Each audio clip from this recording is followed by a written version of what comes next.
dopo. Vado alla lettura del comunicato stampa dell'Associazione Soccorso Veneto. Dopo 2 anni di terrorismo sanitario, dopo 2 anni di movimenti di piazza, dopo 2 anni nei quali l'Associazione Soccorso Veneto si è prodigata nella diffusione di altre verità, difendendo in ambito civilistico quanti erano stati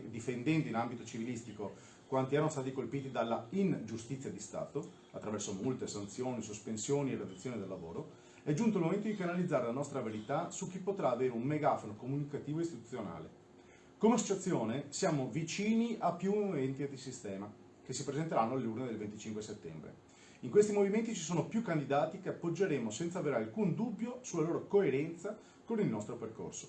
Ma in un'ottica di puro realismo e pragmaticità riteniamo che la dispersione dei voti in un'area potenzialmente simile in termini di contenuti politici sia un errore gravissimo. Pertanto, in considerazione che Italexit è l'unico movimento politico che potenzialmente potrà superare la fatidica soglia di sbarramento del 3%, riteniamo sia doveroso concentrare tutti gli sforzi per appoggiarli, senza nulla togliere a tutti quanti gli altri movimenti. Con questo nostro appoggio diretto invitiamo tutti coloro i quali in questi anni ci hanno appoggiato nelle piazze, negli incontri e nei dibattiti a non disperdere i voti ma a concentrarli su Italexit.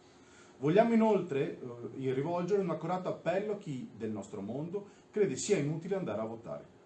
È indispensabile che nel prossimo Parlamento ci siano delle figure di riferimento che possano essere in grado di alzare la voce e fare da megafono istituzionale relativamente al nostro dissenso.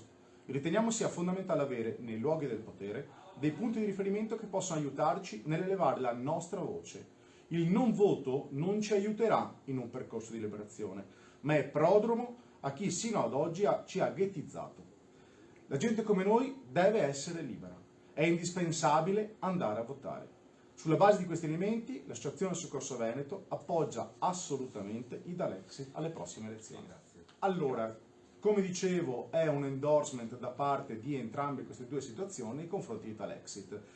Verrei alla parte prettamente formale e leggerei, dopo li andremo a commentare, quelli che sono i comunicati stampa da entrambe le situazioni. Quindi inizierei da Patto Autonomia Veneto con Stefano. Grazie a Gilmo di avermi passato la parola.